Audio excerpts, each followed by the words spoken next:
আমি সেসবে কান না দিয়ে চুপচাপ দাঁড়িয়ে থাকলাম। মনি, এবার বলো কারটা ঠিক? আমারটাই ঠিক। আসলে তুমি অঙ্কই পারো না। স্যার। নোট দেখো আর বলো কারটা ঠিক। মনি নোট দেখলো আর মাথা নিচু করে নিল। স্যার জিজ্ঞেস করলে বলল, এইটা ঠিক। দেখো, কোনো কিছু দিয়ে অহংকার করা ঠিক নয়। আজকে এখন তুমি যতটা অপমান হলে, তুমি যদি প্রথমেই বলতা ভুল হতে পারে, তাহলে এতটা অপমান হতে না। স্যার, নোট দেখে মুখস্থ অঙ্ক করলে তো ঠিকই হবে। আচ্ছা, তুমি কালকে এই 3টা অঙ্ক মুখস্থ করে আসবা, আর এখানে ওই 3টাই করবা। ওকে। আর এই যে ছাত্রমণ্ডলী, একটা সুন্দরী মেয়ে অঙ্ক করলেই যে ঠিক হবে তা তো না। অঙ্ক করতে বুদ্ধি লাগে। স্যার বাদ দেন, ভুল তো মানুষেরই হয়। ভুলকে নিয়েও যে অহংকার করে সে কখনো এগোতে পারে না। জি স্যার। আচ্ছা যাও। আমি মনির দিকে তাকিয়ে দেখি মনির চোখ লাল হয়ে গেছে। আমি জানি এখন কথা বললে একদম আগুনে ঘি ঢালা হবে, তাই কিছু বললাম না। আমি আমার জায়গায় এসে বসলাম। মনি শুধু আমার দিকে রাগি লোকে তাকাচ্ছে। আমি তার দিকে না তাকিয়ে ক্লাসে মনোযোগ দিলাম, আর এইভাবেই ক্লাসটা শেষ করলাম। ক্লাস শেষ করে তিনজনই ক্যান্টিনে চলে আসলাম। এসে বসে পড়লাম। তখন রাকিব আর জনি হাসতে লাগলো। কিরে তোরা হাসছিস কেন? ভাই মনির আজ উচিত শিক্ষা হয়েছে। স্যার আজকে সুযোগ পেয়ে সদ্ব্যবহার করছে। মানে? কয়দিন হলো কলেজে এসেছে, তাতে মনিয়াই অনেক বার বেড়ে গেছিল। স্যার ওর সব দেখছে, কিন্তু কিছু বলে নাই। আজ সুযোগ পাইছি না। আচ্ছা সব বাদ দে, কি খাবি অর্ডার দে। মনির চেহারাটা তখন দেখার মতোই ছিল। বাদ দিবি? আচ্ছা দিলাম। তারপর আমরা ক্যান্টিনে বসে আড্ডা দিতে লাগলাম। এমন সময় মনি এসে হাজির হলো। আমি জানতাম মনি আসবে। এই জনির বাচ্চা জনি, ওঠ। আমি কিছু বললাম না। জনি উঠে দাঁড়ালো। তখন মনি ওখানে বসলো আর আমার দিকে তাকালো। কি হিরো, কি খবর? জনি, ইউটিউবে সার্চ কর আজকের খবর, আর ওটা ম্যাডামকে দেখাতো। আচ্ছা। ওই ওই, তুই আমার সাথে ফাজলামো করছিস? তোর সাহস কত বড়? রাকিব বলতো তোর শাশুড়ি কত বড়? ভাই, আমার শাশুড়ি তো এখানে নাই, হলে এসে যাব। তোকে আমি ক্লাসে আমার অপমান করে নিজেকে খুব হিরো ভাবছিস, তাই না? আমি এর প্রতিশোধ নিব কঠিন ভাবে। দেখুন ম্যাডাম, আপনি পারেননি আর আমি পারছি, এটাতে এত কিছুর কি আছে? ক্লাসের সবার সামনে আমায় অপমান করছিস, তোকে আমি ছাড়বো না। অযথা এসবে আসবেন না, নয়তো নিজেরই ক্ষতি হবে। আরেকটা কথা, আমি এখানে পড়াশোনা করতে আসছি, মারামারি বা ঝামেলা করতে আসিনি। কিন্তু তুই আমার সাথে লেগে খুব বড় ভুল করেছিস। আমার জানা মতে আমি ভুল করি নাই। তুই আমার মুখে মুখে তর্ক করছিস, তোর সাহস কত? কথা বলতে আবার সাহস লাগে নাকি? আর একটা কথা বলবি না, নয়তো আমি তোর। বন্ধু বাদ দে, চল ক্লাসে যাই। তোকে আমি দেখে নিব। থাক, সিনেমার ডায়লগ আর বললাম না। তোকে আমি। আমি মনির কথায় কান্না দিয়ে সোজা ক্লাসের দিকে রওনা দিলাম। ক্লাসে এসে ভদ্র ছেলের মতো বসে পড়লাম। এখন ম্যাডামের ক্লাস। কিছুক্ষণ পর ম্যাডাম আসলো আর ক্লাস শুরু হলো। এবারও ক্লাস করলাম আর মনি ভাবছিল আমি পড়া পারুম না, তাই কেস খাওয়ানোর চেষ্টা করছিল, কিন্তু ভাগ্য ভালো হওয়াতে আমার পড়ার মধ্যে থেকে ধরছে, এই জন্য ঠিকঠাক উত্তর দিতে পারছি। আর মনির মুখে চুনকালি আবার পড়ল, আবার আমার উপর রেগে গেল। আমি তার দিকে মোটেও পাত্তা দিলাম না। মন দিয়ে ক্লাস শেষ করে বেরিয়ে আসলাম আর একে একে সবটা ক্লাস করলাম। এবার বাসায় ফেরার পালা। বই পুস্তক নিয়ে 3 বন্ধু গেট দিয়ে বের হচ্ছিলাম, তখন মনি সামনে আসলো। কি ভাবছিস একদিন ঝড়ে বক পড়েছে বলে তাই বলে কি প্রতিদিন পড়বে? ম্যাডাম, ঝর্ণা তুললে বক কেমনে পড়বে? কালকে আসিস, তোকে আমি খুব ভালো করে দেখে নেব। আবারও ডায়লগ বলার টাইমিং। তোর ডায়লগ আমি ভালো করে বলিয়ে দিব, তোকে আমি শায়েস্তা না করে থামছি না। এই যে ম্যাডাম, আপনার কি কোনো কাজ নাই? আমার অপমানের প্রতিশোধ নিয়েই আমি থামবো। Good bye. এই কথা বলে মহারানী নাকের নিচে হাতের ঘুষানি মেরে চলে গেল। আমি তো অবাক, ক্লাসে পড়া পারার জন্য কি আজকাল শত্রু সৃষ্টি হয়? কি জানি বাবা, ডিজিটাল বাংলাদেশ বলে কথা, হতেও পারে। বন্ধুদের বিদায় জানিয়ে বাসার দিকে হাঁটতে লাগলাম। গান বলতেছি আর হাঁটতেছি। হঠাৎ কারোর সাথে যেন ধাক্কা খেলাম, কিন্তু আমার কোনো আঘাত লাগলো না। মনে হচ্ছে তুলার সাথে ধাক্কা খাইছি। কিছু বুঝে ওঠার আগেই এক মেয়ের কণ্ঠ শুনতে পেলাম। ভালো করে তাকিয়ে দেখি আমার সাইডে একটা মেয়ে থেকে বই গোছাচ্ছে। ভাবলাম হয়তো তার বই পড়ে গেছে, তাই আমি দাঁড়িয়ে থাকলাম। একটু পর মেয়েটা বইগুলো হাতে করে আমার সামনে দাঁড়িয়ে বলল, বুঝলাম না, আমি মেয়েটার সাথে ধাক্কা খেলাম নাকি মেয়েটা আমার সাথে ধাক্কা খেলো, কোনটা? এই যে মিস্টার, হ্যাঁ বলো। ধরেন। আপনি তো উঠেই গেছেন, আবার ধরে কি করব? আরে গর্ধব, আমাকে নয়, আপনার বই ধরেন। এতক্ষণে বুঝলাম মেয়েটা আমার বই গোছাচ্ছিল। হায় রে গর্দব রে আমি রে। কি হলো? কই কিছু না তো। তাহলে হাঁ করে দাঁড়িয়ে কি দেখছেন, বই ধরেন। ও হ্যাঁ। বাই। এই বলে মেয়েটা একটা মুচকি হাসি দিয়ে চলে গেল। আমি তো ফিদা। হিরো স্টাইলে হাঁটতে লাগলাম আর ভাবলাম যদি পৃথিবীর সব মেয়েরাই এমন সুন্দর মনের হতো তাহলে কতই না ভালো হতো, গরিব বড়লোক সবাই সুখে থাকতো। এসব ভাবতে ভাবতে বাসায় চলে আসলাম। বাসায় আসতে আসতে বিকেল হয়ে গেল, গোসল করে আসলাম। আসলে আমরা গ্রামে থাকি, যেখানে পানির কোনো কমতি নাই, কিন্তু এখানে সবকিছুর দাম অল্প। আর তাই কৃষকেরা খুব কষ্টে দিন পার করে, দিনরাত পরিশ্রম করে ফসল উৎপাদন করে, আর দিন শেষে তার দাম তুচ্ছ। এতে তাদের পারিশ্রমিক ঠিকমতো পায় না। এজন্য অনেক কৃষক চাষাবাদ ছেড়ে শহরে চলে যাচ্ছে। শহরে গিয়ে তারা চাকরি করছে, ফলে দিন দিন কৃষকের হার কমে আসছে। এছাড়াও আমাদের গ্রামে আরও একটা জিনিসের ঘাটতি, সেটা হলো বিদ্যুৎ। এমনিতেই তো গ্রাম অঞ্চল, রাত হলেই সব জায়গায় অন্ধকার, তার উপর আবার কারেন্ট সমস্যা। একবার কারেন্ট গেলে একদিন শেষ। কারেন্ট থাকার চেয়ে না থাকাই ভালো, কারণ কারেন্ট থাকা বলতে 1 থেকে 2 ঘন্টা থাকে, আর বাদবাকি সময় ফাঁকা। এই দুইটা সমস্যার কারণে গ্রামের মানুষ অতিষ্ঠ হয়ে পড়ছে, কেউ তাকিয়ে দেখে না। ভোট নেবার সময় সবাই ঠিক চলে আসে, এসে জিজ্ঞেস করে কিসের কিসের সমস্যা। তখন গ্রামের সবাই তাদের সমস্যা তুলে ধরে, তখন সে সমাধানের কথা বলে ভোট চায়। ভোটের সময় যাবার পর আর সেই নেতার খোঁজ পাওয়া যায় না। কোনো প্রয়োজন পড়লে 10 দিন সিরিয়ালে থাকতে হয়, তারপরও ঠিকমতো সমাধান হয় না। এই হলো আমাদের গ্রাম। আমাদের গ্রামের কথা বলতে বলতে খাওয়া শেষ করে দোকানের দিকে রওনা হলাম, আর মনে মনে প্রার্থনা করলাম গ্রামটা যেন সুখী হয়, সবার মুখে যেন হাসির রেখাটা থাকে, সবাই সবার বিপদে যেন পাশে থাকে। এটাই আমার আশা। এসব ভাবতে ভাবতে দোকানে এসে পড়লাম, মুখে গান আর হাতে চাবি নিয়ে দোকান খুললাম। তারপর ঝাড় ঝাঁটা দিয়ে বসলাম। একটু পর একজন আসলো চুল কাটতে, তার চুল কাটতে লাগলাম। লোকটা বড় লোক, গ্রামে নাকি নতুন আসছে। আমি আমার কাজ শুরু করে দিলাম, শুধু চুল কাটলো, তাই তাড়াতাড়ি হয়ে গেল। এরপর পকেট থেকে 100 টাকার নোট বের করে দিল। আঙ্কেল, আমার কাছে খুচরা টাকা নাই। তখন ভদ্রলোকটা বলল, খুচরা টাকা কি করবা? আমি বললাম, চুল কাটা 20 টাকা। তখন সে ভদ্রলোক অবাক হয়ে বলল, শহরে চুল কাটলে 100 টাকাই লাগে। ভদ্রলোকটার কথা শুনে তো আমি অবাক হয়ে গেলাম। আমি আমি আর বেশি কিছু বললাম না। লোকটা আমার 100 টাকা ধরিয়ে দিয়ে চলে গেল। লোকটার উপর সম্মানটা আমার বেড়ে গেল। ভাবলাম, এমনও লোক কি আজও আছে? এখন তো সবাই টাকার পিছনে ছুটে, লোককে ঠকাতে পারলে সে বড় লোক। কিন্তু এই লোকটা আমার শহরের দাম দিল, যাক ভালোই হয়েছে। আমি বসে এটাই ভাবছিলাম, তখন আরেকজন আসলো। চুল আর দাড়ি কাটালাম, তারপর উঠে গেল, আমার হাতে 30 টাকা ধরিয়ে দিয়ে চলে গেল। শহরে যেখানে চুল কাটলে 100 টাকা, আর গ্রামে সেখানে চুল আর দাড়ি মাত্র 30 টাকা। ভেদাভেদটা খুব পরিষ্কার বুঝতে পারলাম। আবার ভাবলাম, গ্রামে তো সব জিনিসের দাম কম, তাহলে এটার দাম বাড়বে কেন? এই বলে আমি আমার কাজে মন দিলাম। এভাবে আমার সময় কাটলো। রাত 9টা পর্যন্ত কাজ করলাম, মানে চুল কাটলাম। তারপর দোকান বন্ধ করে বাসায় চলে আসলাম। বাসায় এসে দেখি বাবা লোড হয়ে ঘরে পড়ে আছে, আবোল তাবোল কি যেন বকতেছে। বাবা, খেয়েছো? আমি তো খাইছি, অনেক খাইছি। আরে বললাম তো, হ্যাঁ 3 গ্লাস ভাত খাইছি, 3 গ্লাস। ধুর, বুঝলাম আজ বাবা অনেক নেশায় আছে, কিছু বলে লাভ হবে না। মনে হয় খাইনি, তাই আমিও খেলাম না। সোজা আম্মুর কবরে চলে আসলাম। আম্মুর কবরের কাছে এসে পাশে বসে পড়লাম। বসতেই মনে হলো আমি যেন আমার মায়ের পাশে বসলাম। চোখ দিয়ে পানি গড়িয়ে আসলো। আজ আম্মু বেঁচে থাকলে আমারও একটা ছোট্ট সংসার থাকতো, সবাইকে সাথে নিয়ে খুব খুশিতে থাকতাম। মনে হয় আমার কপালে সুখ নাই। মায়ের কবরের পাশে বসে অনেকক্ষণ কাঁদলাম। রাত গভীর হয়ে আসলো, চারিদিকে শিয়ালের ডাক, জোনাকিরা ঘোরাঘুরি করছে। মিষ্টি জ্যোৎস্নার রাত, দিনের মতো সবকিছু টকটক করছে। শীতল মায়াবী বাতাস, সবকিছু নিয়ে অপরূপ চিত্র। কিছুক্ষণ বসে থাকার পর বাসার দিকে রওনা হলাম। বাসায় আসার পথে পুকুর থেকে হাত পা পরিষ্কার করে এসে ঘুমিয়ে গেলাম। সকালে পাখির কিচিরমিচির ডাকে ঘুম ছুটল। উঠে পুকুরে গেলাম, ব্রাশ করে চোখে মুখে পানি দিয়ে সোজা দোকানের দিকে রওনা হলাম। কলেজ শুরু 10টার সময়, তাই এতক্ষণ বাসায় বসে না থেকে দোকানে থাকলে তাও কিছু লাভ হবে।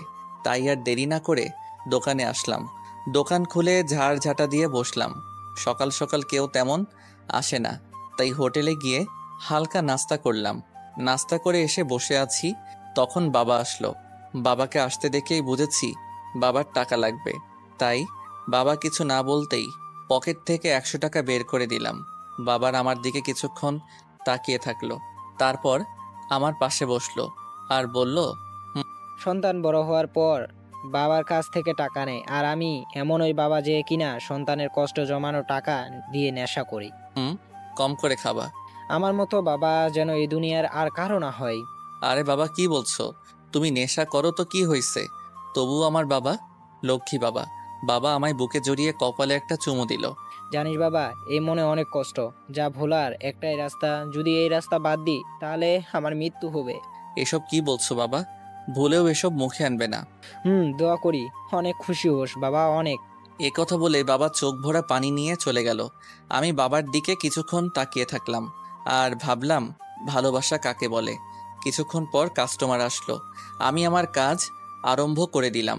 এভাবে কাজ করতে করতে কলেজে যাবার টাইম হয়ে গেল। কলেজের টাইম হওয়াতে দোকান বন্ধ করতে লাগলাম। বন্ধ করে বাসার দিকে রওনা হলাম। বাসায় এসে পুকুর থেকে গোসল করে আসলাম। এসে শার্ট প্যান্ট পরে খাওয়া দাওয়া করে নিলাম। এরপর কলেজের উদ্দেশ্যে বের হলাম। কিছুক্ষণের মধ্যে পায়ে হেঁটে কলেজে উপস্থিত হলাম। এসে দেখি হারামি জনি আর রাকিব আমার আগে চলে আসছে। আমি সোজা তাদের দিকে যেতে লাগলাম। ঠিক এমন সময় মনি এসে সামনে হাজির হলো। আমি দাঁড়িয়ে গেলাম। মনির পিছনে অনেক কয়েকটা মেয়ে দাঁড়িয়ে, তার সাথে ছেলেরাও ছিল। কি হিরো, আজকে চলে আসলি? দেখুন, আমার রাস্তা ছাড়েন যদি না ছাড়ি? প্লিজ, সরেন। আগে এখানে আমার সামনে 10 বার কান ধরে উঠবস কর। এসব কি বলছেন? যা বলছি তাই কর, নয়তো আমি কলেজের সবাইকে বলে দিব তুই আমার নোংরা কাজের জন্য অফার করছিস। কি এত বড় মিথ্যা কথা? এটা মিথ্যা শুধু তুই আর আমিই জানি, আর এখানে মেয়ের কথা সবাই শুনবে, তার উপর আবার আমি। এই মনির কথা তো সবাই শুনবে। দেখুন, এত বড় সর্বনাশ আমার করবেন না। আমি আপনার কি ক্ষতি করছি বলেন? তুই আমার মনের বড় ক্ষতি করছিস, এই আমার পা ধরে মাফ চা। প্লিজ এমন করবেন না। ধর বলছি। পারবো না। কি বললি? আমার মুখের উপর কথা, দাঁড়া তোরা জমি। মনি আমায় মারতে যাবে এমন সময় শত করে একটা গাড়ি এসে আমাদের সামনে দাঁড়ালো। আমি তাকিয়ে দেখি পুলিশের গাড়ি, আর সেখান থেকে যে নামলো তাকে দেখে তো আমি পুরাই জমে পাথর। এ তো একটা মেয়ে, আর কালকে যার সাথে ধাক্কা খেয়ে বই পড়ে গেছিল সেই মেয়েটা। আমার চোখ তো কপালে উঠে গেল। সেও আমায় দেখে কিছুটা অবাক হলো। হাসতে হাসতে আমার কাছে আসলো। আরে তুমি তুমি এখানে? হ্যাঁ, আমি এই কলেজে পড়ি। তো এখানে দাঁড়িয়ে কি করছো? এই মেয়েগুলো। ম্যাডাম, আমরা ওর সাথে কথা বলছিলাম। ওহ, যাও ক্লাসে যাও। জি যাচ্ছি। এই তুমি আমার সাথে আসো। জি। এসব যা হচ্ছে তা দেখে তো মনি একদম অবাক। আমি ভাবতেও পারিনি এমন টাইমে এর এন্ট্রি হবে। যাক, ভালোই হয়েছে, বদমাশ মেয়েদের হাত থেকে তো বাঁচলাম। তোমার নাম কি? জি, আমার নাম শাকিল। আমার নাম সুমি। আপনি পুলিশ? হ্যাঁ, আর আমায় আপনি কেন বলছো? আমরা তো একই সমান। আপনি তো পুলিশ অফিসার। তো কি হয়েছে, আমায় তুমিই করে বলবা। আচ্ছা, তা এখানে কেন? আসলে এখানকার হেড স্যারের সাথে কিছু কথা আছে। ও, তুমি যাবে নাকি? না না, আমার ম্যাথ ক্লাস আছে। আচ্ছা যাও, পরে দেখা হবে। ওকে। তারপর সুমি চলে গেল আর আমি বন্ধুদের কাছে গেলাম। কি ব্যাপার মামা, পুলিশকে পটালি নাকি? আরে না, কি যে বলিস না। বাপরে, যেভাবে তোর সামনে এন্ট্রি মারলি। সেই জন্যই তো বাঁচলাম। তা ওই মেয়েটা কে রে? জানি না, নাম তো আজই শুনলাম সুমি। কালকে কলেজ থেকে যাওয়ার সময় ওর সাথে ধাক্কা লাগছিল, আর এই হয়েছিল। আমি তাদের সব বললাম। শালারা তো অবাক আর হাসতে হাসতে শেষ। শেষমেশ তুইও পুলিশের সাথে ধাক্কা খেলি? আরে আমি কি জানতাম যে ও পুলিশ হবে? তা ভাই, ট্রিট কবে দিচ্ছিস? আরে কিসের ট্রিট, এসব বাদ দে তো। বন্ধু, এটা কিন্তু ঠিক না। দেখ, এসব ফালতু কথা বাদ দে, আর ক্লাসের সময় হচ্ছে, ক্লাসে চল। তা তো যাবেই, আজকে মনির পরীক্ষা হবে, এটা তো দেখতেই হবে। বন্ধু, যে করেই হোক মনিকে আজ হারাতেই হবে। ওসব হারানো টারানো আমি বুঝি না। ক্লাসে আমি পড়া ভালো দিব, এটাই আমার ভালো। শালা কি রে তুই, তোর মধ্যে কি কোনো হিংসা টিংসা বলতে কিছু নেই? না, এখানে পড়াশোনা করতে আসছি। হয়েছে, ডায়লগ আর দিতে হবে না, চল। তারপর তিনজনে ক্লাসে গেলাম। ক্লাসে এসে দেখি মনি বসে আছে, তার সাথে তার চামচাগুলাও আছে। আমি তাদের দিকে না তাকিয়ে আমার জায়গায় আমি বসলাম। কিছুক্ষণ পর স্যার আসলো। স্যারকে দেখে সবাই দাঁড়িয়ে সম্মাননা দিলাম। স্যার হাত তুলে সবাইকে বসতে বলল। মনি, কি খবর তোমার? স্যার ভালো। হ্যাঁ, তা আজকের কথা কি মনে আছে? হ্যাঁ স্যার, আজকে প্রমাণ করব এই ফাঁকিবাজ ছেলেটার মুখস্থ অঙ্ক করে। যাক, ভালোই মনে আছে। আচ্ছা, আজকে তোমাদের আমি একটা গল্প বলি। গল্পটা হচ্ছে যে এক স্যার তার ছাত্রকে জিজ্ঞেস করলো, বলো তো পদার্থ কাকে বলে? ছাত্র বলল, স্যার আমি জানি না। তখন স্যার বলল, আরে অপদার্থ, এটাও জানিস না, যার ওজন আছে জায়গা দখল করে তাকে পদার্থ বলে? তখন ছাত্র বলল, স্যার আপনি ভুল বলছেন, আমার ওজন আছে, জায়গা দখল করি, তাহলে আমি কেমনে অপদার্থ হলাম? এখন প্রশ্ন হলো কার কথাটা ঠিক? স্যারের কথা শুনে সবাই হাসতে লাগলো আর মনি দাঁড়িয়ে বলল, স্যার মাস্টারের কথা ঠিক। না স্যার, দুজনার কথাই ঠিক। হ্যাঁ, এখন তোমাদের দুজনের কথাই ঠিক। পড়াটাও ঠিক এমনই, যে পড়ে এসে বলবে এটা ঠিক, সেদিন তারটা ঠিক। আবার আরেকদিন আরেকজন ঠিক উত্তর দিলে সেদিন তারটা হবে ঠিক। আসলে কিন্তু ছাত্ররা সবাই ঠিক, শুধু মাঝখানে একটু ভেদাভেদ। স্যারের কথা শুনে সবাই চুপ হয়ে গেল। সবাই বুঝতে পারলাম স্যার কি বোঝাতে চাচ্ছে। এমনই, এবার আসো। হ্যাঁ স্যার। কালকে দেওয়া 3টা অঙ্কের মধ্যে 3 নাম্বারটা আগে করো। জি স্যার। মনি আমার দিকে তাকিয়ে হাসলো। আমি কিছু বললাম না, চুপ করে দেখেই গেলাম। সে অঙ্ক করা শুরু করে দেয়, কিছু দূর করতেই আটকে যায়। কি হলো? স্যার একটু ভুলে গেছি, শুধু ওইটুকু দেখলে হবে? ওকে, দেখো। মনি গাইড বের করে অঙ্কটা আবার দেখলো, তারপর আবার অঙ্ক করতে লাগলো। কিন্তু কিছু দূর যাবার পর আবার একই অবস্থা। এভাবে কয়েকবার আটকে যাবার পর মনি বিরক্ত হয়ে গেল। তারপর কলমটা টেবিলে রেখে চলে আসলো। মনি, কি বুঝলা বলো? অন্যান্য সমস্ত পড়া মুখস্থ করে রাখতে পারবা, কিন্তু অঙ্ক কখনো মুখস্থ করে রাখতে পারবা না, কারণ অঙ্ক বোঝার জিনিস এক জায়গায় ভুল হলে পুরো অঙ্কটাই ভুল। জি স্যার। তাই কখনো অঙ্ক মুখস্থ করবা না, সবসময় বোঝার চেষ্টা করবা। আমি ক্লাসে আছি, কলেজের পুরো সময় আছি, যখন ইচ্ছে যে কোনো প্রশ্ন করতে পারো। আর আমায় বলতে না পারলে তোমার ক্লাসেই তোমার বন্ধুরা আছে, এদের মধ্যে শাকিল একটু অঙ্কতে ভালো, ওর থেকেও বলে নিতে পারো।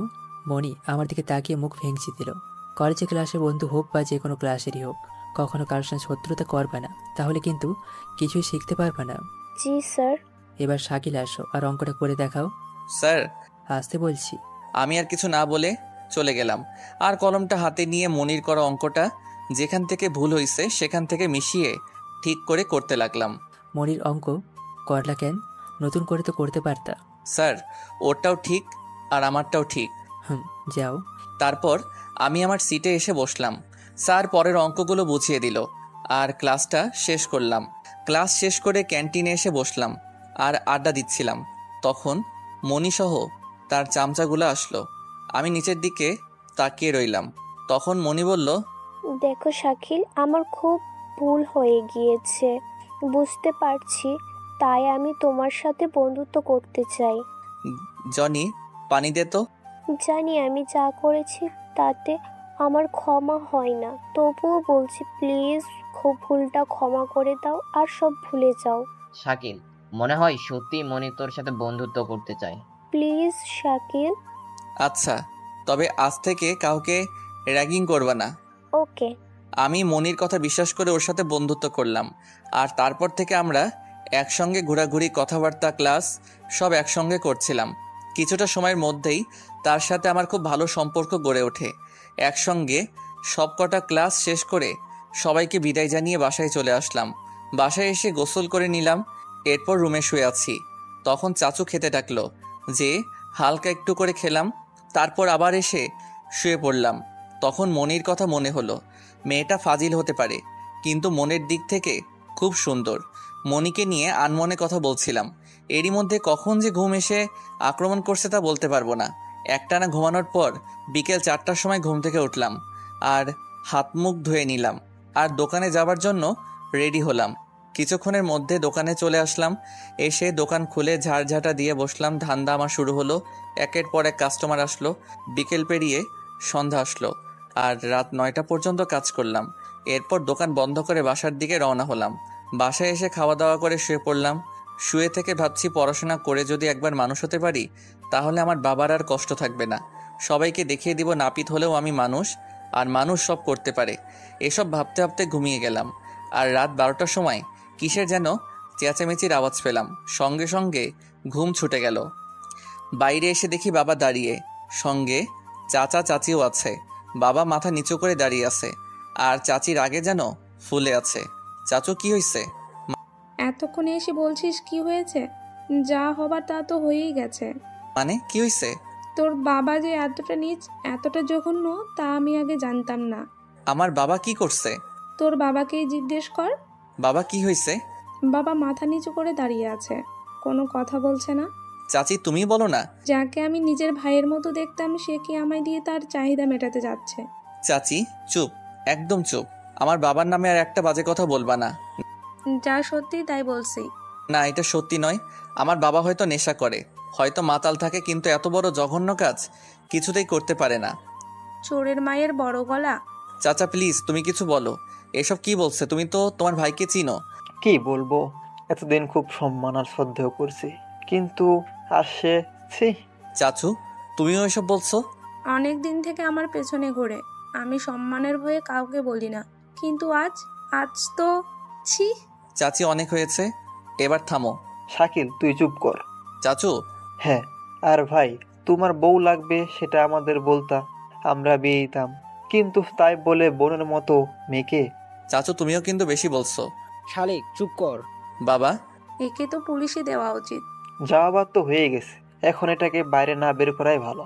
এতে নিজের সম্মান নষ্ট হবে, লোক বলবে ছোট ভাইয়ের বউকে ধর্ষণ করেছে বড় ভাই। তুমি ঠিক সময় না উঠলে তো আমার আজ সর্বনাশ হয়ে যেত। কেঁদো না, আর কিছু হবে না। শাকিল অনেক রাত হয়েছে, গিয়ে ঘুমা, আর তোর বাবাকেও নিয়ে যা। চাচু আমার মনে হচ্ছে কোথাও একটা ভুল আছে। যা বলছি তাই কর। তারপর আমি বাবাকে নিয়ে ঘরে গেলাম। এদিকে চাচি কেঁদে কেঁদে বুক ভাসাচ্ছে। আমি কি করব কিছু বুঝতে পারছি না। মনে হচ্ছে সবকিছু যেন উলটপালট হয়ে গেল। কি করে হলো এসব কিছুই বুঝতে পারছি না। তবে আমার একটাই কথা মনে হচ্ছে, কোনোভাবে আমার বাবাকে ফাঁসানো হচ্ছে। আমি বাবাকে নিয়ে বাবার রুমে গেলাম। কি হয়েছে বলো তো বাবা? হয়তো আমি নেশা করি, হয়তো আমি লোড হয়ে থাকি, কখন কি করে তো ঠিক নাই, কিন্তু একটা কথা আমি গর্ব করে বলতে পারি, আজ পর্যন্ত কোনো খারাপ কাজ করি নাই। আমি জানি বাবা তুমি কোনো খারাপ কাজ করো নাই। যাকে এতটুকু থেকে বড় করলাম, নিজে না খেয়ে তাকে খাওয়ালাম, নিজে পড়াশোনা না করে তাকে করালাম, আর সে আমায় থাপ্পড় মারলো। কি বলছো বাবা? কষ্ট আমার একটাই, আমার ছোট ভাই আমায় থাপ্পড় মারলো। চাচু তোমায় মারছে? জানিস বাবা, বুকটা আমার কষ্টে ফেটে যাচ্ছে, মনে হচ্ছে আমি মরলে শান্তি পাবো। বাবা এসব কি বলছো তুমি? হ্যাঁ, তোর মা চলে যাওয়ার পর থেকে আমি নেশা করা শুরু করি। আমি জানতাম সুইসাইড করা ভালো না, আর তোর মা বলে গিয়েছিল সে মরলে যেন আমি বেঁচে থাকি, তার পরিজাকে যেন আমি বড় করি, তার ছোট ভাইকে যেন কোনো এক ধারে লাগাই, কিন্তু সে যে আমার কলিজা ছিল, কেমনে করে ভুলে থাকতাম। আর তার মৃত্যুটাও আমার হাতে হয়েছে। এসব কিছু ভুলে থাকার জন্য আমি নেশা হাত নিই। আমি জানি বাবা, সব জানি। আর আজ তারাই আমায় ধর্ষক হিসেবে পরিচিত দিল। একটা কথা মনে রাখবি বাবা, এই পৃথিবীতে কেউ কারো আপন নয়, আর দুইটা জিনিস থেকে দূরে থাকবি। এক নম্বর হলো টাকা আর নারী। এই দুইটা জিনিস এমন মারাত্মক যে আপন মানুষগুলোকে পর করতে এই দুইটা জিনিস যথেষ্ট। বাবা বলো তো কি হয়েছিল? ওসব বাদ দে, যা ঘুরতে যা। বলো প্লিজ। না থাক বাবা, এসব শোনাশুনি হলে আবার ঝামেলা হবে, আমি চাই না ঝামেলা হোক। আমি এসব নিয়ে আর কিছু বলবো না কাউকে, বলো। আমি শুয়েছিলাম, তখন হঠাৎ দরজায় কে যেন ঠোকা দেয়। আমি দরজা খুলে দেখি তোর চাচি। তখন আমি জিজ্ঞেস করি কি হয়েছে, তো সে বলে তোর চাচার নাকি শরীর খারাপ। আমি তাড়াহুড়ো করে তার ঘরে যাই, আর তখনই তোর চাচি দরজা বন্ধ করে তারপর এমন অভিনয় করতে লাগে যে আমি তাকে। সি, চাচি এতটা নিচে নামতে পারলো? তোর চাচির চিৎকার শুনে তোর চাচা উঠে আসে, আর আমার কথা না শুনে নিজের বইয়ের কথাতে আমায় ঠাস করে থাপ্পড় মারে। চাচু কিছু না শুনেই মারলো? জানিস বাবা, তোর চাচুর থাপ্পড় আমার গালে নয়, আমার কলিজায় আঘাত করেছে। যা, অনেক রাত হয়েছে, ঘুমিয়ে পড়। তুমিও ঘুমাও। আমি বাবাকে শুইয়ে দিয়ে চলে আসছিলাম, তখন বাবা আমায় আবার ডাকলো। বলো শালিক। বাবা। আজ এত বড় হয়ে গেছিস, তোর মা থাকলে কত খুশি হতো। আমি তোকে বড় করেছি, তোর মায়ের আশা পূরণ করতে পারছি, কিন্তু কি? কিন্তু তোকে কিছু দিতে পারিনি বাবা। প্রতিটি বাবা মার পর ছেলে একটু হলেও সম্পত্তি পায়, কিন্তু আমি মরলে সম্পত্তি তো দূরের কথা, ঋণ এসে দাঁড়াবে। এসব কি বলছো? তুমি আমায় মায়ের ভালোবাসা দিয়েছো, বাবার স্নেহ দিয়েছো, আর কি চাই বলো? আমার দেবার মতো উপদেশ ছাড়া কিছুই নেই। এটা মানলেই তুই অনেক বড় হবি। কখনো কাউকে খুব আপন করবি না, কারণ পরিস্থিতিতে সবাই বদলে যায়। আচ্ছা যা ঘুমা। তুমিও ঘুমিয়ে পড়ো। তারপর আমি দরজা বন্ধ করে আমার রুমে আসলাম, এসে শুয়ে পড়লাম। শুতে না শুতেই ঘুমে ধরে নিল। কিভাবে যে রাত পার হয়ে গেল জানি না। সকালে উঠে ফ্রেশ হয়ে বাবাকে ডাকতে গেলাম, আর বাবার ঘরে গিয়ে ডাক দিলাম, কিন্তু কিছুতেই দরজা খুলে না। অনেকবার ডাকলাম, কিন্তু কিছুতেই দরজা খুলছে না। বুকটা কেঁপে উঠল। ভয়ে শরীর ঘেমে গেল। কোনো উপায় না পেয়ে দরজা ভাঙতে হলো, আর দৌড়ে বাবার কাছে গেলাম। বিছানার অবস্থা একদম খারাপ, সব কিছু এলোমেলো। বাবার গায়ে হাত দিতেই আমি অবাক হয়ে গেলাম। বাবার শরীর খুব ঠান্ডা, নিজের হাতকে বিশ্বাস করতে পারলাম না। বুকে হাত দিয়ে দেখি কোনো কিছু নেই। আমি ধপাস করে নিচে বসে পড়লাম। চারদিকে অন্ধকার হয়ে গেল, মুখের ভাষা হারিয়ে গেল। কি করব ভেবে পাচ্ছি না। পৃথিবীতে আপন বলতে একজনই ছিল, আর আজ সেও আমায় ছেড়ে চলে গেল। কষ্টে বুকটা ফেটে যাচ্ছে, চোখ দিয়ে ঝর্ণার ন্যায় পানি পড়ছে। নিজেকে আর আটকাতে পারছি না।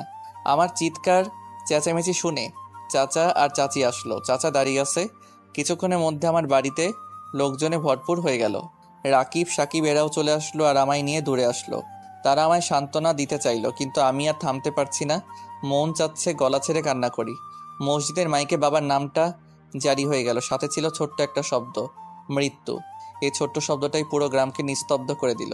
মরার উপরে নাকি বেশিক্ষণ রাখতে নাই, সেজন্য তাড়াতাড়ি দাফন কাফন করা হলো। এরপর চিরবিদায় জানিয়ে বাবাকে বাঁশবাগানে রেখে আসলাম। সবাই চলে আসলেও আমি অনেকক্ষণ ধরে ওখানে দাঁড়িয়ে কান্না করছি।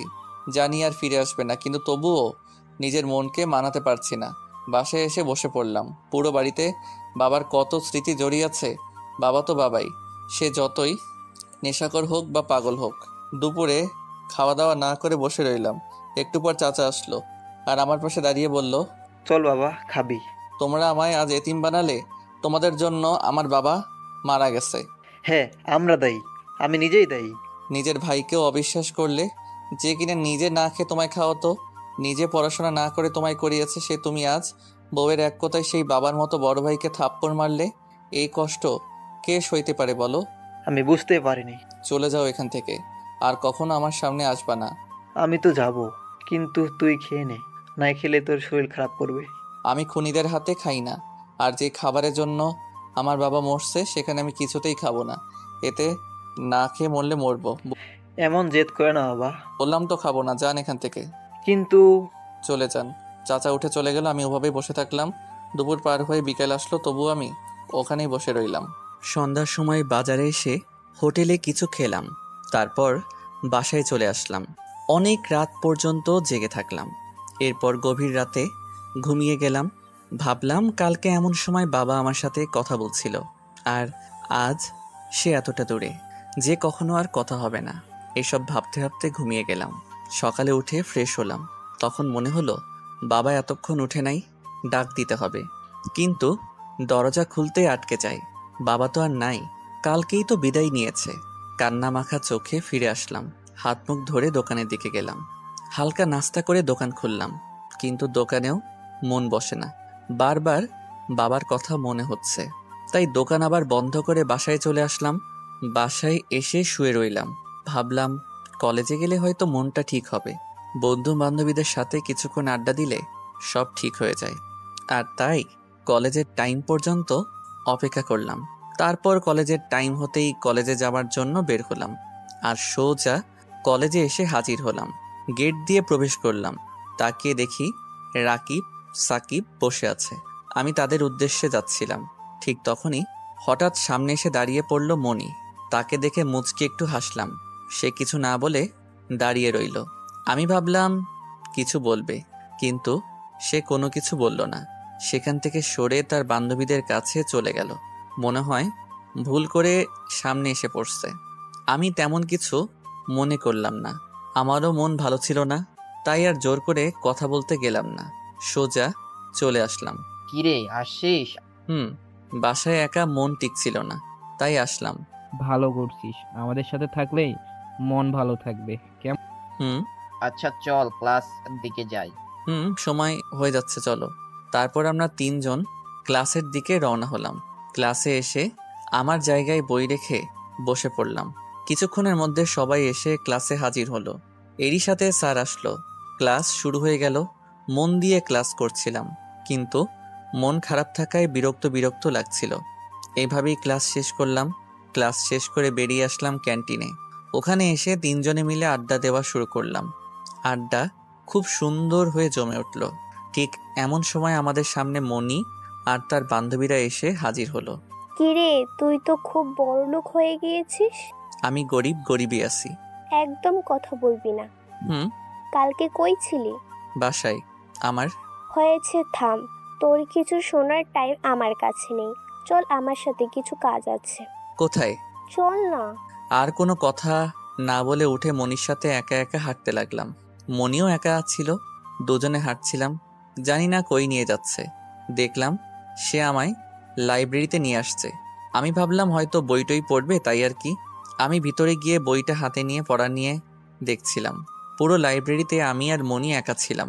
তখন হঠাৎ করে মনি দরজা বন্ধ করে দিল। আমি তো অবাক, দরজা কেন বন্ধ করলো? এই দরজা কেন বন্ধ করলি? Mind your language. তোর সাহস কত বড় যে আমাকে তুই করে বলছিস? আরে কি বলছিস এসব? চুপ। কি ভাবছিস আমি তোর সাথে হেরে গিয়েছি? তোর সঙ্গে বন্ধুত্ব করব?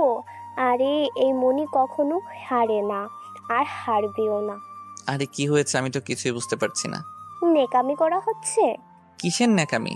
তুই ভাবলি কি করে যাকে আমি দু চোখে দেখতে পারতাম না তার সাথে বন্ধুত্ব করব? মানে? মানে এতদিন তোর সাথে জাস্ট অভিনয় করেছি। তোকে সব স্যার পছন্দ করতো, তবে আমি সব স্যারকে মানিয়েছিলাম, কিন্তু ওই অঙ্কের বিএসসি কিছুতেই মানে না। তাই তোকে এই কলেজ থেকে ছাড়ানোর প্ল্যান করলাম। এই কলেজে আমি সবার বড় হয়ে থাকতে চাই। কি বলছো এসব? তোর মতো ছেলেকে তো আমার বন্ধুরাই শেষ করে দিবে, কিন্তু আমি তোকে এমন শাস্তি দিব না যেটা তুই সারা জীবন মনে রাখবি। আমি কি করছি? আমার সাথে টক্কর দেওয়ার ফল এমন পাবি। এখন বুঝবি এই মণি চৌধুরী কতটা মারাত্মক। দেখুন, আপনি আমার সাথে বন্ধুত্ব করবেন না কইরেন না, আমার কোনো সমস্যা নাই। কিন্তু আমার তো সমস্যা থাকছে। তোর জন্য আমি ক্লাসে অপমান হচ্ছি, তোর জন্য আমি সবার কাছে ছোট হচ্ছি। আমার কি দোষ? তোরই সব দোষ। আমি কিছু করি নাই। এত তাড়াতাড়ি সব শেষ হয়ে গেল? কোথায় গেল তোর সেই সাহস? এবার দেখ আমি কি কি করতে পারি। এরপর যা হলো তা দেখার মতো আমি আর নিজের চোখকে বিশ্বাস করতে পারছি না। মনি দুই হাত দিয়ে নিজের জামা টেনে ছিটছে, হাতের কাছে সে নাই। আমি তো অবাক হয়ে গেছি। শাকিল, প্লিজ আমার এত বড় সর্বনাশ করিস না। আমি তো তোর বন্ধু হই, প্লিজ আমায় ছেড়ে দে, প্লিজ তোর পায়ে পড়ি। আরে আরে কি হচ্ছে এটা? দেখতে যা। কি করছো এসব? প্লিজ শাকিল, আমায় ছেড়ে দে, আমার জীবনটা এইভাবে নষ্ট করিস না। কে আছো, বাঁচাও, প্লিজ বাঁচাও। আমি তো নিজের কান আর চোখকে বিশ্বাস করতেই পারছি না। কি হচ্ছে এসব? এতক্ষণে আর বুঝতে বাকি রইল না যে মনি ঠিক কি করতে চাচ্ছে। আমি তো কিছু করি নাই, কিন্তু মনি যা করছে তাতে আমার উপর দোষ পড়বে। কারণ একটা রুমে একটা ছেলে আর একটা মেয়ে। মেয়েটা বাঁচাও বাঁচাও বলে চিৎকার করছে, তাহলে তো ছেলেরই দোষ হবে। এজন্য আমি মনিকে আটকানোর জন্য ওর দুই হাত ধরলাম আর অনেক অনুরোধ করলাম এসব যেন না করে, কিন্তু মনির চিৎকার আসতেই জোরে হচ্ছে। কিছুক্ষণ পর হঠাৎ করে লাইব্রেরির দরজা ভেঙে গেল, আর দরজায় দাঁড়িয়ে আছে সব স্যার এবং ছাত্রছাত্রীরা। আমি তো অবাক, সবাই আমার দিকে রাগি লুকে তাকিয়ে আছে, কারণ আমার হাত দিয়ে মনির হাত ধরে আছি আর মনির জামাকাপড় ছিঁড়া। এতে সবার কাছে সবটা পরিষ্কার হয়ে গেল। আমি তাড়াতাড়ি মনির হাত ছেড়ে দূরে গিয়ে দাঁড়ালাম। তখন মনি কান্না করতে করতে দৌড়ে গিয়ে ম্যাডামকে জড়িয়ে ধরলো। স্যার আমার সামনে আসলো। আমি কথা বলতে যাবো এমন সময় ঠাস করে বসিয়ে দিল আমার গালে। এরপর আমায় কলেজে সবার সামনে আনা হলো। যেখানে কলেজের সমস্ত অনুষ্ঠান হয় সেখানে নিয়ে গেল আমায়। আমায় মঞ্চে দাঁড় করিয়ে রাখলো, আর নিচে সমস্ত ছাত্রছাত্রী এসে বসলো। স্যারেরাও মঞ্চে আসলো, আর আমার বিচার শুরু হয়ে গেল। আমার কোনো কথা বলার মুখ রইল না, আর কিছু বললামও না। মনি শুধু আমার দিকে তাকিয়ে হাসছে, কিন্তু সবার সামনে সেই লেভেলের অভিনয় করছে। কি করব বুঝতে পারছি না। জানি না আজ আমার কপালে কি আছে, তবে মনে হচ্ছে অনেক বড় কিছু একটা হতে চলেছে। সমস্ত স্যার এবং ম্যাডামেরা বলল আমায় নাকি রাস্ট্রিকেট করবে, আবার অনেকে বলল আমার ছাত্র জীবনটাই যেন বাতিল করে দেওয়া হয়। শেষমেশ স্যার বলল, যেহেতু শাকিল একজন খুব ভালো ছাত্র, তাই এত সহজে তার জীবনটা নষ্ট করা ঠিক হবে না। তাকে একবার সুযোগ দেওয়া দরকার। স্যার, সে আমার জীবন নষ্ট করে দিচ্ছিল। নষ্ট তো করেনি। মানে নষ্ট করার জন্য অপেক্ষা করতাম নাকি? দেখো মা, আমরা শিক্ষক, ছাত্রছাত্রীরা হাজারটা ভুল ক্ষমা করে তাকে নিয়ে সামনে বাড়াটাই আমাদের ধর্ম। বলে একজন ধর্ষককে কোনো শাস্তি না দিয়েই ছেড়ে দিবেন? শান্ত হও মা, অপরাধী যেহেতু করেছে শাস্তি সেহেতু পাবেই। কঠিন শাস্তি পাওয়া দরকার। সবাই যখন বলছে তবে তাকে পুলিশের হাতে তুলে দেওয়া হোক, এটাই আমার পক্ষে সম্ভব। কিন্তু এত কম? মা, সবাইকে একবার সুযোগ দিতে হয়। হুম। আমি পুলিশকে ফোন করতেছি। তারপর স্যার নিজেই পুলিশকে ফোন করলো, আর কিছুক্ষণের মধ্যে পুলিশ চলে আসলো। স্যার পুলিশকে কিছু বলার আগেই মনি বলল, আমি নাকি একজন ধর্ষক আর প্রমাণসহ আজ ধরা খাইছি। পুলিশ এসব শুনে আমায় অ্যারেস্ট করলো। আমি কাউকে কিছু বললাম না, আর আমি কিছু বললেও কেউ শুনবে না, কারণ যখন কারো খারাপ সময় যায় তখন দুনিয়াও তার থেকে মুখ ফিরিয়ে নেয়। পুলিশ আমায় নিয়ে চলে আসলো থানায়, আর আমার নামে শাস্তি দেওয়া হলো। একটানা 5 মাস জেলখানায় থাকলাম। তবে এর মধ্যে রাকিব আর জনি আমার জামিনের অনেক চেষ্টা করছে, কিন্তু কোনো লাভ হয় নাই। আজ 5 মাস পর জেল থেকে বের হলাম, আর সোজা আমার বাসায় চলে আসলাম। বাসায় এসে দেখি চাচি আমার বাসা দখল করে নিছে। আমি আসাতে চাচি কিছুটা ঘাবড়ে গেল। কি ব্যাপার, আমি জেলে পচে মরবো বলে বাড়ি দখল করে নিছেন? না মানে তেমন কিছু না। হইছে, আপনার এসব কাহিনী শোনার আমার টাইম নাই। আমার বাসা থেকে সরেন। হুম, তোমার বাসায় আমরা কি করব? সেটা তো স্পষ্ট দেখতে পাচ্ছি। কি যে বলো না বাবা। খবরদার আমায় বাবা বলবে না। তোমার জন্য আমার নিষ্পাপ বাবা মারা গেছে। কি বলছো? আমার মুখ ফাঁস করে নিয়েন না, জলদি চলে যান। আমার কথা শুনে চাচি আর এখানে থাকলো না, চলে গেল। আমি আমার রুমে গেলাম আর জামা চেঞ্জ করলাম। চাউল হাঁড়ি নিয়ে বাইরে আসলাম। তরকারি ঘুটে সব রেডি করে রান্না করার জন্য তৈরি হলাম, আর রান্না শুরু করে দিলাম। কিছুক্ষণ পর রান্না বান্না শেষ করলাম। তারপর গামছা নিয়ে পুকুরে গেলাম, গোসল করে আসলাম। এসে রুমে শুয়ে আছি। দুপুর হয়ে গেল, উঠে একা একা খেয়ে নিলাম। খাওয়া দাওয়া করে শুয়ে পড়লাম একটানা 4টা পর্যন্ত। 4টার সময় কয়েকজনের গলার আওয়াজে ঘুম ছুটল। চোখ খুলে দেখি রাকিব আর জনি দাঁড়িয়ে আছে। আমি তাদের দেখে খুব খুশি হলাম, অনেক দিন পর দেখা। আরে তোরা, বস বস। কেমন আছিস বন্ধু? এই তো অনেক ভালো, তোরা কেমন আছিস? আমরা তো ভালো আছি, কিন্তু জেলখানায় কে কেমন থাকে তা তো বুঝতেই পারছি। তুই বিনা দোষে শাস্তি পেলি, দেখিস এর বিচার একদিন হবেই। আরে ওসব বাদ দে তো, যা হবার হয়ে গেছে। এখন তো আমি মুক্ত। এখনকার শাকিল আর আগের শাকিলের মধ্যে অনেক পার্থক্য আছে। আমার বাবা মৃত্যুর সময় আমায় বলেছিল, কাউকে খুব আপন ভাববি না, পরে সুযোগ বুঝে সে তোর পিছনে ছুরি বসাবে। আঙ্কেল তোকে ছেড়ে চলে গেছে, এখন তুই একা, তাই বলছি আমার সাথে আমার বাসায় চল। না রে, আমি আর কারো বোঝা হয়ে থাকতে চাই না। কে বলছে তুই বোঝা?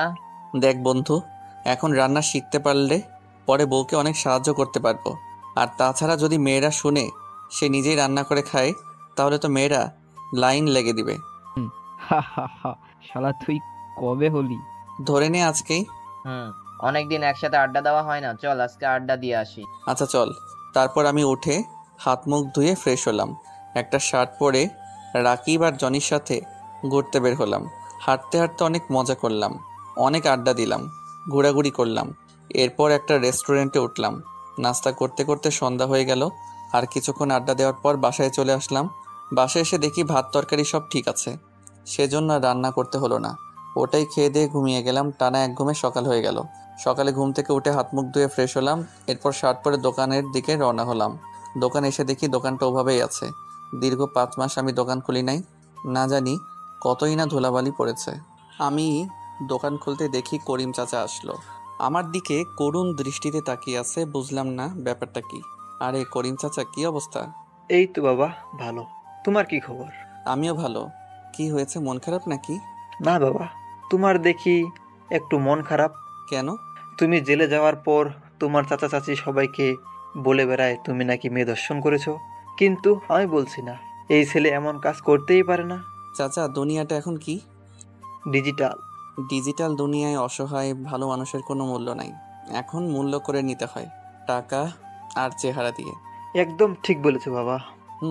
তারপর বলেন, দিনকাল কেমন যাচ্ছে? এখন তুমি আসো, অনেক ভালো। তারপর করিম চাচার সাথে কথা বলতে বলতে দোকানে ঢুকলাম। বাপরে, ধোলাই একদম অন্ধকার হয়ে গেছে। ধোলাবালি সব ঝেড়ে মুছে পরিষ্কার করলাম। এরপর সময় হতেই বাসায় চলে আসলাম। বাসায় এসে গোসল করে নিলাম, শার্ট প্যান্ট পরে তৈরি হলাম। তারপর কলেজের উদ্দেশ্যে বের হলাম। কলেজে যাবার পথে রাস্তায় হোস্টেলে উঠে খাওয়া দাওয়া করে নিলাম। এরপর কলেজে চলে আসলাম। কলেজে এসে বাইরে থেকে তাকালাম, দেখলাম কোনো পরিবর্তন হয় নাই, তবে ভিতরে নিশ্চয়ই পরিবর্তন হয়েছে। আমি বই নিয়ে কলেজের গেট দিয়ে প্রবেশ করলাম। কলেজের সবাই আমার দিকে হা করে তাকিয়ে আছে। তারা ভাবতেও পারিনি যে আমি এত কিছুর পরও কলেজে আসব। তবে সবার চেহারায় এক প্রকার ঘৃণা লক্ষ্য করলাম, যেটা মনির জন্য তৈরি হয়েছে। একসময় আমি কলেজে আসলে সবাই আসতো আমার কাছে অঙ্ক করে নিতে, যে সব কিছু আজ পরিবর্তন হয়ে গেছে। আমি এদিক ওদিক তাকিয়ে দেখলাম, তারপর সোজা চলে গেলাম আমাদের পুরনো আস্তানায়। এসে দেখি রাকিব আর জনি বসে আছে। আমায় দেখে তারাও হা হয়ে গেছে। কি রে, তোদের আবার কি হলো? তুই কলেজে আসলি? কেন, আমি কি কলেজে আসতে পারি না? না তা না, এত কিছুর পরও তুই। কালকেই তোদের বলেছি, যা হয়ে গেছে তা অতীত, আর এখন বর্তমান, সামনে ভবিষ্যৎ। এই তিন কালের কোনটার সাথে কোনোটার মিল নেই। তাহলে আমার বেলায় কেন মিল হবে? বুঝলাম না ভাই। আরে, অতীতে যা হয়েছে তা হয়েছে, বর্তমানে কি হচ্ছে আর ভবিষ্যতে কি হবে তাই চিন্তা কর। ওসব বাদ দে, আর বল কলেজে কেমন কাটছে? তুই না থাকলে কি ভালো কাটে বল। পাম মারিস না, মেয়ে দেখতে কম করিস না। এটা তো মাস্টার। আমি সব জানি। জানিস তো ভালো, ক্লাসের সময় হয়ে গেছে, চল। চল। তারপর তিনজন মিলে আবার 5 মাস পর ক্লাসের দিকে যাচ্ছিলাম। যেই ক্লাসের জন্য আমি ধর্ষক হইছি, সেই ক্লাস, মানে গণিত ক্লাস। আমি, রাকিব আর জনি যে আমাদের জায়গায় বসলাম। কিছুক্ষণের মধ্যে ক্লাস ভরে গেল আর স্যারও চলে আসলো। স্যার এসে আমায় দেখে তো সেই লেভেলের অবাক হয়ে গেল। আমি একটু মুচকি হাসি দিলাম। কি ব্যাপার শাকিল? এই তো স্যার, ভালো। কবে আসা হলো? কালকে। আসলে স্যার, যারা মিথ্যা বলে তাদের একটু শায়েস্তা করতে হবে। মিথ্যা বলা ভালো নয়। জি স্যার, কিন্তু এটা কিছু কিছু মানুষ বোঝে না। নিজের স্বার্থের জন্য অন্যের বুকে ছুরি মারতেও পারে। হ্যাঁ, আর এমন মানুষের শাস্তি পাওয়া খুবই দরকার। শাস্তি তো তারা পাবেই। ক্লাস শুরু হয়ে গেল। হঠাৎ আমার চোখ পড়ল মনির দিকে। তাকিয়ে দেখি মনি আমার দিকে তাকিয়ে আছে। মনে হচ্ছে আমি আসাতে সে খুব নারাজ। আমি সেদিকে মন দিলাম না। ক্লাসে মন দিলাম। কিছুক্ষণ সময় ক্লাস শেষ করলাম। এরপর আবার আমাদের আড্ডাখানায় এসে বসলাম। কিছুক্ষণ পর মনি এসে হাজির হলো। আমি জানতাম মনি ঠিক আসবে, আর এটাও জানতাম সে এসে আমায় আবার ভয় দেখাবে। বাহ বাহ, তোর সাহসের প্রশংসা করতে হয়। ও ম্যাডাম, আপনি? আসেন আসেন, বসেন। এই তোরা জায়গা দে। এই, তোর তো সাহস কম না, আমার সাথে ফাজলামো করিস? সাহস কত বড় তা বলতে পারবো না, কিন্তু শাশুড়ি কত বড় এটা বলতে পারবো। তোকে এত বড় অপমান দিয়ে কলেজ থেকে তাড়িয়ে দিলাম, সেই কলেজে আবার তুই আসছিস? আরে ঠিক কথা, আপনার ধন্যবাদ দেওয়া হয় নাই। ধন্যবাদ কেন? আরে ওই যে ধর্ষণের সার্টিফিকেট দেওয়ার জন্য। মানে খুব সোজা। আমি এখন হলাম থানা প্রমাণিত একজন ধর্ষক, আর তাই যাকে ইচ্ছে ধর্ষণ করতে পারি। আমার কিচ্ছু হবে না। কি বলতে চাইছিস তুই? এত সহজ কথা বোঝেন না? আরে আমি বলতে চাচ্ছি, আমি যাকে ইচ্ছে ধর্ষণ করতে পারবো, আপনাকেও করতে পারি। কি, তোর এত বড় সাহস আমার ধর্ষণ করতে চাস? আরে ম্যাডাম, অর্ধেক তো ধর্ষণ হয়েই আছো, বাকিটা করে দিব। আমি আবার কোনো কাজ ফুল না করে ছাড়ি না। ভাবছিলাম তুই আমার কখনোই কলেজে আসবি না, আমি বেঁচে গেলাম। কিন্তু তোর লজ্জা শরম বলতে কিছুই নেই, একটা জানতাম না। আসলে হয়েছে কি, আমারও লজ্জা ছিল। বাজারে একদিন গেছিলাম তো, দেখলাম লজ্জা শরমের মেলা বসছে, অনেক দাম, তাই আমি বেচা দিছি। তোর দেখি অনেক সাহস বেড়ে গেছে, তোকে শায়েস্তা করতে হবে। আরে ম্যাডাম, জানি না কেমনে যে সাহস বড় হচ্ছে, মনে হচ্ছে সাহসেও হরলিক্স খায়। উফ, তোকে আমি। কি, কিস করতে মন চাচ্ছে? করেন করেন। এবার কিন্তু সীমা ছাড়িয়ে যাচ্ছিস। আরে এখনো তো কিচ্ছু হয় নাই, ভাবছি সবার সামনে করব নাকি কোথাও নিয়ে যাব। মানে তুই কি বলতে চাস? ওই যে ধর। তোকে আমি দেখে নিব। ফটো লাগলে বইলেন, হিয়া বড় ফটো এনে দিব। মনি নাকে হাত ঘুষিয়ে জোরে শার্টে ঘুরে হাঁটতে লাগলো। আমি হাসতে হাসতে শেষ। রাকিব আর জনি আমার পাশে বসলো আর অবাক হয়ে তাকিয়ে আছে। কি রে ভাই, এটা কি তুই? কোনো সন্দেহ আছে নাকি? জানিস মনি তোর কি কি করতে পারে? এর আগে এমন ভাবে বলছিলি, আর তার ফল হিসাবে 5 মাস জেলে থাকলি। আমার সব জানা আছে, এরপর কি হবে না হবে। বল তো দেখি, এরপর কি হবে? মনির আগে ক্লাস না করেই বাসায় চলে যাবে। এই মেয়ে কখনো কারো ভয়ে কলেজে যায় না। ভয়ে নয় রে, আমায় শায়েস্তা করার জন্য। মানে? বাসায় গিয়ে শুয়ে থেকে ভাববে আমায় কি করে শায়েস্তা করা যায়। আর একটা উপায় বের করবে, সেটা হলো আমায় গুন্ডা দিয়ে মারার। কি বলছিস? হ্যাঁ রে, বিশ্বাস না হলে কালকে সকালে দেখিস। হয় আমি বেঁচে আছি, নয়তো হয়তো। কিছু না, চল। বন্ধু, তোর আন্দাজ যদি সত্যি হয় তাহলে তাহলে কি? সাবধানে থাকিস। এবার ক্লাসে চল, স্যার গেছে। ওকে। তারপর আমরা তিনজনে ক্লাসে চলে গেলাম। ক্লাসে এসে দেখি সত্যি মনি নাই।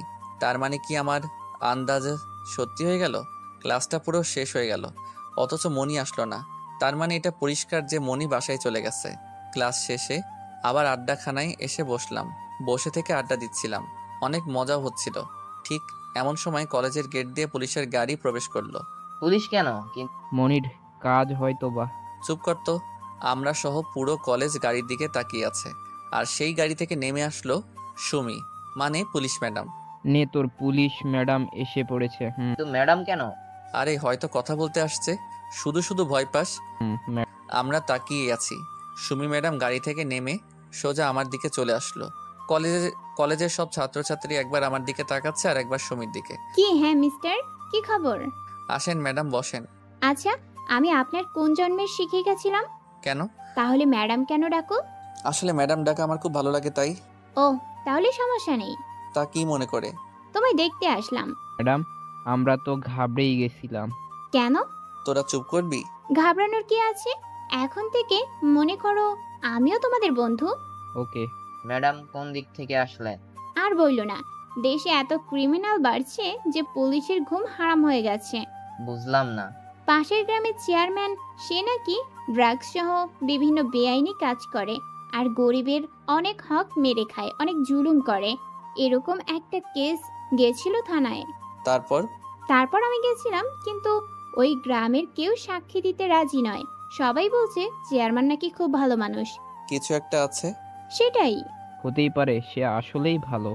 আবার এটাও হতে পারে যে সবার মুখে তালা দিয়েছে। আচ্ছা, এটা বাদ দাও। ম্যাডাম কি খাবেন আমি বলেন? আমি কিছু খাবো না। আরে ম্যাডাম নেন না। আচ্ছা, ফুচকা। মেয়েদের ফেভারিট। একদম তাই। এই যে স্যার, স্যার। বলো। এত চিন্তা কার জন্য? আরে কই, যত চিন্তা আছে বাসায় গিয়ে কইরো। তারপর সবাই মিলে আড্ডা দিলাম, অনেক মজা করলাম। ক্লাস আর করলাম না, মজা করে করে দিন পার করলাম। বাসায় যাওয়ার সময় সুমি গাড়িতে করে আমাদের বাসায় পৌঁছে দিল। তারপর সে চলে গেল আর আমরা আমাদের বাসায়। আমি বাসায় এসে বই রেখে গোসল করতে গেলাম। গোসল করে জামা কাপড় পরে নিলাম। এরপর রান্না করতে লাগলাম। সবাই রান্না করে গোসল করে আর আমি গোসল করে রান্না করি, সবার চাইতে উল্টা। তো যাই হোক, রান্না বান্না শেষ করে খাওয়া দাওয়া শেষ করলাম। বিকালে আর দোকানে গেলাম না, আসলে আমার একটু কাজ ছিল, তাই দোকানে না গিয়ে সেই কাজ করতে গেলাম। কাজ শেষ করে আস্তে আস্তে সন্ধ্যা হয়ে গেল। সন্ধ্যার পর বাসে আসার সময় কিছু লোক এসে আমার পথ আটকালো। কিছুটা আন্দাজ করতে পারলাম যে এটা মনির পাঠানো লোক। তাদের সাথে মারপিট করা শুরু করলাম। ওরা 5 জন ছিল, যার কারণে তাদের সাথে পেরে ওঠা আমার পক্ষে খুব সহজ বলে মনে হলো। এরপর সেখান থেকে সোজা বাসায় চলে আসলাম। বাসায় এসে ফ্রেশ হয়ে নিলাম, তারপর পড়তে বসলাম। পড়াশোনা শেষ করে খাওয়া দাওয়া করে ঘুমিয়ে গেলাম। সকালে উঠে ফ্রেশ হয়ে রান্না করে খাওয়া দাওয়া করে দোকানে আসলাম। দোকানে কিছুক্ষণ কাটানোর পর কলেজের সময় হলো, তাই বাসায় চলে আসলাম। বাসায় এসে কলেজের জন্য তৈরি হয়ে রওনা হলাম। আর কিছুক্ষণের মধ্যে কলেজে চলে আসলাম। কলেজে আসার পর সোজা কলেজে না গিয়ে পিছন দিয়ে দেওয়াল টপকে গেলাম আর ক্লাসরুমে বই রেখে বসে পড়লাম। এদিকে মনের আনন্দে কলেজে আসলো আর আমায় দেখতে না পেয়ে তো সেই খুশি হলো। আনন্দের ঠেলায় নাচতে লাগছিল। ক্লাস শুরু হওয়ার কিছুক্ষণ আগে রাকিব আর জনি ক্যান্টিনে বসেছিল। তখন মনি তাদের কাছে গেল আর হাসতে হাসতে বলল, কিরে, আজ তোদের বন্ধু আসে নাই? আর কোনোদিনও আসবে না। কি বলছো এসব? এবার বুঝছে আমার সাথে পাঙ্গা নেওয়ার মজা কি। অনেক মজা। তারাও দেখছি ওর মতোই সাহসী হয়ে গিয়েছিস। শোন, বেশি সাহস ভালো না। আরে ম্যাডাম, আমরা না, এটা ওয়ে বলেছে। কে? আমি পিছনে আছি। আরে তুই এখানে? কি ভাবছিলেন ম্যাডাম, আপনার পাঠানো গুন্ডার মার খেয়ে মরে যাব? কিন্তু তুই? আরে ওসবে আমার কিছু হবে না। জীবনে অনেক মানুষ দেখেছি, কিন্তু মায়েরই বলছি, তোর মতো দেখি নাই। আজ দেখে নে। মনি আমায় তুই করে বলতে লাগে আর আমিও তাকে তুই করে বলতে লাগি। আস্তে আস্তে আমাদের ঝগড়ার মাত্রা বেড়ে যায়। কলেজে আসলেই দুজনের ঝগড়া হয়, একে অপরকে দেখতেই পারতাম না। এর জন্য স্যারের কাছে অনেকবার আমাদের বিচার গেছে, কিন্তু কোনো লাভ হয় নাই। বাইরে এসে আবার শুরু করি। আমার মনে হয় আমার কোনো শত্রু থাকলে সেটা হলো মনি, আর মনিরও মনে হয় তার কোনো শত্রু থাকলে তা হলাম আমি। একে অপরের একদম সতীন। কেউ কাউকে দেখতে পারতাম না। শুধু যে ঝগড়া করতাম তা নয়, ক্লাসে এসেও ঝগড়া করতাম। আমি তার চেয়ে বেশি পড়া দিব, সে আমার থেকে বেশি পড়া দিবে, এটা নিয়ে প্রতিযোগিতা হতো আমাদের মাঝে। আর এই বিষয়টা স্যারদের খুব ভালো লাগতো, আর তাই আমাদেরকেও আটকাতো না। কলেজে আসা থেকে শুরু করে কলেজ শেষ হওয়া পর্যন্ত ঝগড়া করতাম। মনি আমায় কেস খাওয়াতো, আর আমি সুযোগ পেলে আমিও কেস খাওয়াতে কম করতাম না। আমি একদিন বিকালে এক জায়গা থেকে আসছিলাম, তখন দেখি সখিনা মানে মনি তার বান্ধবীদের সাথে গল্প করছিল। ব্যাস, আমি হাঁটতে হাঁটতে এসে পা দিয়ে একটা ঢিল ছুঁড়ে মারলাম, কিন্তু দুর্ভাগ্যবশত তাকে লাগলো না। তাই আমি গান বলতে লাগলাম, সখিনা রে ও সখিনা রে, তোকে দেখে আমি ধরে রাখতে পারি না রে, বমি। ব্যাস, আগুন আসলো জায়গায় লেগে গেল। আগুন আসল জায়গায় লেগে গেল। সখিনা বুঝে গেল কে গান বলছে। তারপর শুরু হয়ে গেল আমাদের ঝগড়া একজন নোট করছিল। আমার চোখে পড়ল, কিন্তু তেমন কিছু ভাবলাম না। আমার চোখে কিছুটা আন্দাজ খেলো, কিন্তু তেমন কিছু মনে করলাম না। ঝগড়া করে যে যার মতো যাচ্ছিলাম, তখন কিছু একটা ডাউট হলো। এদিকে মনি যাবার সময় তাকে আটকালো আর আজে বাজে কথা বলতে লাগলো। আমি সেখান থেকে আবার ঘুরে আসলাম, আর এসে দেখি মনির চারদিকে তারা দাঁড়িয়ে মনির ওড়না ধরে টানাটানি করছিল। আমি সেখানে গেলাম, আর তারা আমায় দেখে চলে গেল। আমি চলে আসছিলাম, তখন সখিনা বলল, এই গুন্ডা এই। বাহ সকিনা বাহ, ওরা গুন্ডা হয়ে এসে যা করার তা করছিল, তাতে কিছু হলো না। আর আমি বাঁচালাম বলে আমি গুন্ডা? ওদের তো আমিই দেখে নিতাম, কিন্তু সেটা বড় কথা নয়। বড় কথা হলো ওদের তুই পাঠিয়েছিলি যাতে আমার সামনে হিরো বলতে পারিস। ও হ্যালো সকিনা, তোর সামনে আমার হিরো হওয়ার কোনো ইচ্ছে নাই। যেই না চেহারা, নাম তার সকিনা। শোন, আমার মতো সুন্দরী মেয়ে দেখলে সবাই হিরো হতে চায়। সুন্দরী, আর তুই? হাহা। শোন চিকন আলী, আমার পিছনে এখন অনেক ছেলে লাইন দিয়ে দাঁড়িয়ে আছে। পচা মাছে একটু মাছি বেশি পড়ে, এতে গর্ব করার কিছু নাই। কি তুই আমার তোকে আমি জুতা পিটা করব। আয়নায় একবার চেহারা দেখিস, একদম পুরাই পেতনি। হাহা। কুত্তা থাম তুই। কে শুনে কার কথা? আমি ওখান থেকে আউট হয়ে গেলাম, সোজা বাসায় চলে আসলাম। বাসায় এসে আমার কাজ আমি করলাম। এভাবে আমার পড়াশোনা চলছিল। দেখতে দেখতে আমার পরীক্ষার সময় হয়ে গেল, ফাইনাল পরীক্ষা। সারা রাত মন দিয়ে পড়লাম। সকালে পরীক্ষা দিয়ে আসলাম, বিকালে আমার কাজে গেলাম। কাজ করে আসার সময় আবার মনির সাথে দেখা। কিরে তুই এই দিন থেকে প্রতিদিন কোথা থেকে আসিস রে? তোকে কেন বলবো? আমি জানি তো তুই গুন্ডার খাতায় নাম লিখিয়েছিস। তাতে তোর কি? দিনে কটা খুন করিস? অনেক। এমন সময় কে যেন এসে জোরে ধাক্কা দিল, আর আমি নিজেকে আটকাতে না পেরে পাশে থাকা গাছের সাথে ধাক্কা খেলাম, আর কপাল থেকে রক্ত বের হয়ে গেল। আমি পিছনে তাকিয়ে দেখি কয়েকটা লোক হেঁটে যাচ্ছে, আর তাদের পিছনে ছুরি গোজা ছিল। এটা দেখে আমি মিলন বলে ডাক দিলাম। আমার ডাক শুনে কয়েকটা লোক চলে আসলো, আর আমার সাথে সাথে তাদের পিছনে দৌড় দিলাম। দৌড়ে গিয়ে তাদের ধরে মিলন নিয়ে চলে গেল। আমি ওখানে থাকা ইটের উপর বসে পড়লাম। তখন মনি দৌড়ে আমার কাছে আসলো, আর আমার সামনে হাঁটু পাড়া দিয়ে বসলো, পাশে বই রাখলো, আর বলল, তোর কপাল থেকে তো রক্ত পড়ছে। ঠিক হয়ে যাবে। মাথা ঠিক আছে তোর? এতগুলো কেটে গেছে, দেখি মাথা নিচু কর। আরে বললাম তো ঠিক হয়ে যাবে। থাপ্পড় না খাস তো মাথা নিচু কর। আমি আর কিছু বলতে পারলাম না, মাথা নিচু করলাম। মনি তার ওড়নার এক পাশটা ছিঁড়ে ফেললো, আর ওটা দিয়ে আমার মাথা মুছতে লাগলো। আরে কি করছিস? চুপ করে বসে থাক, কথা বলবি না। কি ব্যাপার রে, আজ এত দয়া কেন? অন্যদিন তো ঝগড়া করতে দিশা পেতি না। জানি না, তবে আজ আমার এমনটাই হলে কি তুই করতি না? কখনো না। শত্রু হলেও তো একটু দায়িত্ব থাকে। তোর জন্য আমার মনে কোনো কিচ্ছু নাই। তোর মনে কি সত্যি আমার জন্য কিছু নেই? মনি কথাটা কেমন যেন অন্যরকম ভাবে বলল, কেমন অচেনা সুর মনে হলো। মনির এমন কথা শুনতেই বুকটা কেমন যেন কেঁপে উঠল। কি রে বল। আচ্ছা তুই কোথায় গেছিলি? প্রাইভেটে। ও। তুই এইসব মারপিটে কেন গেলি বলতো? আর ওরা কারা? কেউ না, বাদ দে, তুই বাসায় যা। বল বলছি। মিলন হলো করিমের লোক, আর যারা আমায় ধাক্কা মারলো তারা শফিকের লোক। আর তুই করিমের লোক? না, তেমন কিছু না। তুই এইভাবেই মরবি দেখিস। যা। মনি রাগ দেখিয়ে চলে গেল। বুঝলাম না রাগ কেন দেখালো। আমি সেদিকে খেয়াল করলাম না, ওখানে বসে থাকলাম। কিছুক্ষণের মধ্যে করিম এসে হাজির হলো। করিমের সাথে কিছুক্ষণ কথা বলার পর বাসায় চলে আসলাম। বাসায় এসে আমার কাজ করলাম। এখন আর আগের মতো দোকানে যাওয়া হয় না। পরের দিন সকালে দোকানে যেতেই করিম চাচা আমায় আটকালো। আমি দাঁড়িয়ে গেলাম। শাকিল, তোমার জন্য একটা মেয়ে দেখেছি। ও ভালো তো। এবার তুমি যেয়ে দেখো, মেয়ের সাথে কথা বলতে হবে। বাসা কোথায়? বাসায় আমার মা নাই, বাবা নাই। এসব জেনে কে আমায় বিয়ে করবে? ওসব বলা আছে, তুমি শুধু আমার সাথে যাবে। আচ্ছা। তারপর সকাল করা খাওয়া দাওয়া করে বের হলাম। আজকে আর কলেজে গেলাম না। করিম চাচার সাথে মেয়ে দেখতে আসলাম। এসে বাড়ির ভিতরে গেলাম। বাড়িটা বলতে গেলে আমাদের মতোই, তাই আমি একটু খুশি হলাম, কারণ ভালো বাড়ি হলে ঝামেলা হতো। ভিতরে যে সালাম দিলাম, মেয়ের বাবা মা আমাদের বসতে দিল। তারপর নাস্তা পানির পাট শেষ করে মেয়ে দেখার পালা আসলো।